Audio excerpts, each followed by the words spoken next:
വർഷം 1966 ജൂൺ 15. ജീവിതത്തിനും മരണത്തിനുമിടയിലെ ആ നിമിഷങ്ങൾ. മാടത്തരുവി അല്ലെങ്കിൽ മന്ദമാരുതി കേസ് എന്നൊക്കെ അറിയപ്പെട്ട മറിയക്കുട്ടി കൊലക്കേസ്. കേരളത്തിന്റെ കുറ്റാന്വേഷണ ചരിത്രത്തിൽ ഇന്നും ആ നിഗൂഢ സത്യത്തിന്റെ ചുരുളഴിക്കാനാകാതെ ആ കൊലക്കേസ് നിൽക്കുന്നുണ്ട്. ഒരു തേയിലത്തോട്ടത്തിന്റെ നടുവിൽ ഒരു സ്ത്രീയുടെ തണുത്തുവിറച്ച ശരീരം, ചട്ടയും മുണ്ടുമുടുത്തിട്ടും അർദ്ധനഗ്നയായി കിടന്ന മറിയക്കുട്ടി. വയറിൽ നിന്ന് മുകളിലേക്ക് ഉയർത്തിവെച്ച വസ്ത്രത്തിന്റെ അടിയിൽ ചോര തളം കെട്ടിയ കുത്തേറ്റ പാടുണ്ടായിരുന്നു. ഭാരമുള്ള ഒരു വസ്തു കൊണ്ട് മുഖത്തിന്റെ ഏറിയ ഭാഗം ഇടിച്ചു മുറിപ്പെടുത്തിയ നിലയിൽ. ഇടതു ചെവിയിൽ നിന്ന് വലതു ചെവിയിലേക്ക് കഴുത്തിലൂടെ നീളത്തിൽ രക്തം കട്ടപിടിച്ച ഒരു മുറിവ്. ജൂൺ 14 എവിടേക്കോ പോകുന്നതായി അമ്മയോടും 16 വയസ്സുള്ള മകളോടും യാത്ര പറഞ്ഞ മറിയക്കുട്ടി നടന്നകന്നത് മരണത്തിലേക്കായിരുന്നു. വർഷം 1966 ജൂൺ 15. സമയം രാവിലെ 8:30. മാടത്തരുവി അല്ലെങ്കിൽ മന്ദമാരുതി കേസ് എന്നൊക്കെ അറിയപ്പെട്ട മറിയക്കുട്ടി കൊലക്കേസ്. ജീവിതത്തിനും മരണത്തിനുമിടയിലെ ആ നിമിഷങ്ങൾ. മറിയക്കുട്ടിയുടെ അവസാന നിമിഷങ്ങൾ. സിനിമയെ വെല്ലുന്നത്ര വിചിത്രവും നാടകീയവുമായ സംഭവങ്ങൾ ഉണ്ടാകാറുണ്ട് ജീവിതത്തിൽ. അവിശ്വസനീയമെന്ന് തോന്നാവുന്ന അത്തരം സംഭവങ്ങളെ സിനിമ ചിലപ്പോൾ കൂടെ കൂട്ടാറുമുണ്ട്. കേരളത്തിൽ അത്തരത്തിലുണ്ടായ ഒട്ടേറെ സംഭവങ്ങളുണ്ട്. അതിലൊന്നാണ് മാടത്തരുവിലെ മറിയക്കുട്ടി കൊലക്കേസ്. കേരളത്തിന്റെ കുറ്റാന്വേഷണ ചരിത്രത്തിൽ ഇന്നും ആ നിഗൂഢ സത്യത്തിന്റെ ചുരുളഴിക്കാനാകാതെ ആ കൊലക്കേസ് നിൽക്കുന്നുണ്ട്. വിധവയായ ആലപ്പുഴ സ്വദേശിയായ മറിയക്കുട്ടി എന്ന സ്ത്രീയുടെ ജഡം ഇന്നത്തെ പത്തനംതിട്ട ജില്ലയിലെ റാന്നിക്കടുത്തുള്ള മാടത്തരുവി വെള്ളച്ചാട്ടത്തിനടുത്ത് കാണപ്പെട്ടതാണ് കേസിന്റെ ആധാരം.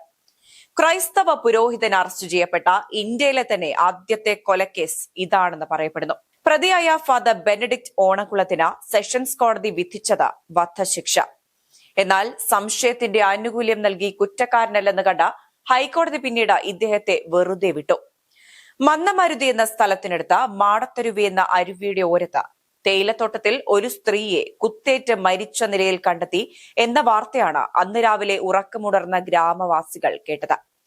അടുത്തെങ്ങും കണ്ടിട്ടില്ലാത്ത മുഖമായതിനാൽ സംഭവ സ്ഥലത്ത് വെച്ച് തന്നെ പോസ്റ്റ്മോർട്ടം പൂർത്തിയാക്കി തേയിലത്തോട്ടത്തിൽ തന്നെ മറവ് ചെയ്യുന്നു. 2 ദിവസത്തിലധികം എടുത്തു ആ അജ്ഞാത മൃതദേഹം മറിയക്കുട്ടിയുടേതാണെന്ന് ലോകം തിരിച്ചറിയാൻ.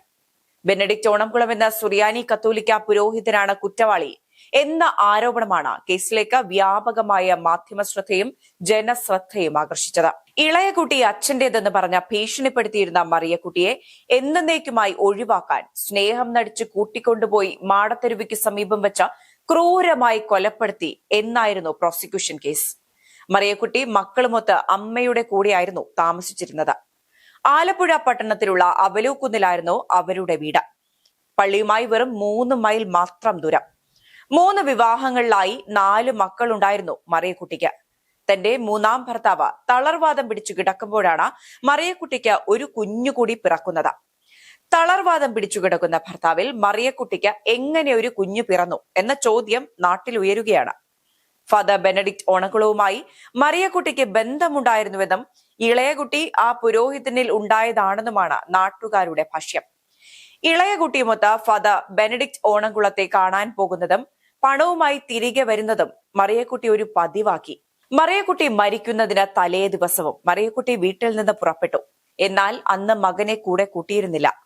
ജൂൺ 14 അവർ വീട്ടിൽ നിന്ന് എവിടേക്കോ യാത്ര പോയതായി അവരുടെ അമ്മയും 16 വയസ്സുള്ള മകളും സാക്ഷി പറഞ്ഞിട്ടുണ്ട്.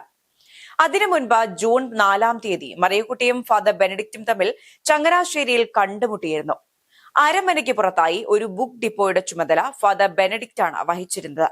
ആലപ്പുഴയിൽ ചക്കരപ്പള്ളിയിൽ പള്ളിയുടെ വക പാവങ്ങൾക്കായുള്ള ഗോതമ്പും പാൽപ്പൊടിയും വിതരണം ചെയ്യുന്ന ചുമതല ഫാദർ ബെനഡിക്റ്റിനായിരുന്നു. മറിയക്കുട്ടിയുടെ കുടുംബത്തിന്റെ ദാരിദ്ര്യം ഈ പുരോഹിതന് അറിയാമായിരുന്നു.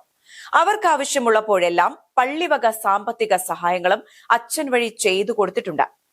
ആലപ്പുഴ പള്ളിയിലും ചങ്ങനാശ്ശേരിയിലും മന്ദമാരുതിയിലും ഫാദർ ബെനഡിക്ട് സേവനം ചെയ്തിട്ടുള്ളതിനാൽ പോലീസ് അദ്ദേഹത്തെ സംശയിക്കുകയും ചെയ്തു. 1966 ജൂൺ 26 ഫാദർ ബെനഡിക്ട് ഓണംകുളത്തിനെ അറസ്റ്റ് ചെയ്തു. കൃത്യം നടന്ന സ്ഥലത്തുനിന്ന് കൊലക്കുപയോഗിച്ച കത്തിയും അയാൾ തന്നെ വീണ്ടെടുത്തു.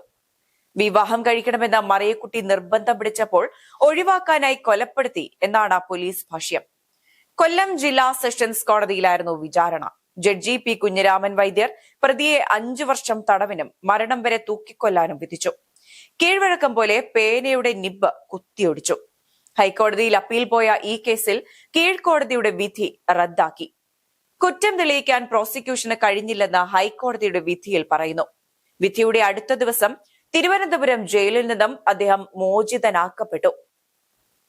ചങ്ങനാശ്ശേരിയിൽ മടങ്ങിപ്പോകുന്ന വഴി വലിയൊരു ജനക്കൂട്ടം റോഡിന്റെ ഇരുഭാഗങ്ങളിലും നിന്നിരുന്നു.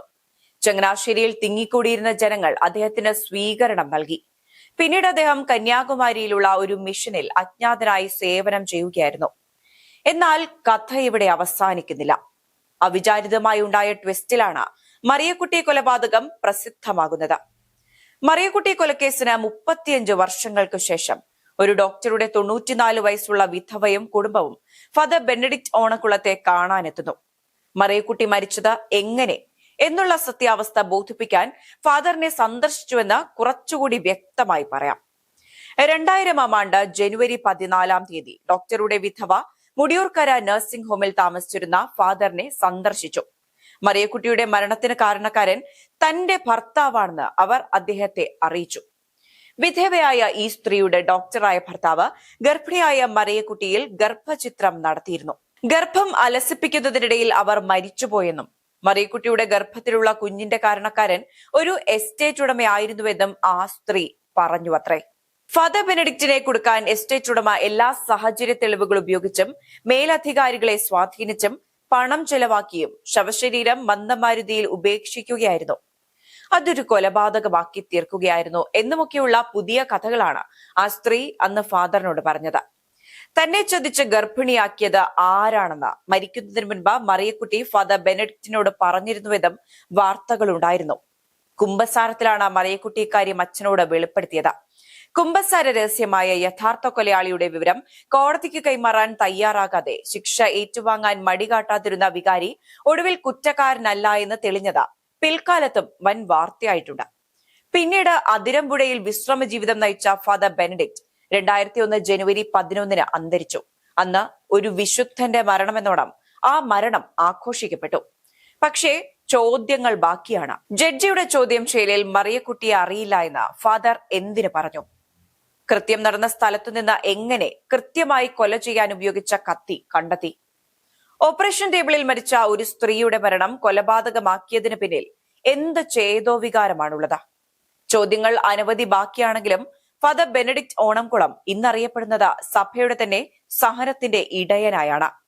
ഇതിനോടനുബന്ധിച്ച് ഒരേ സമയം ഇറങ്ങിയ സിനിമകൾ രണ്ടും അക്കാലത്ത് വൻ വിജയമായിരുന്നു.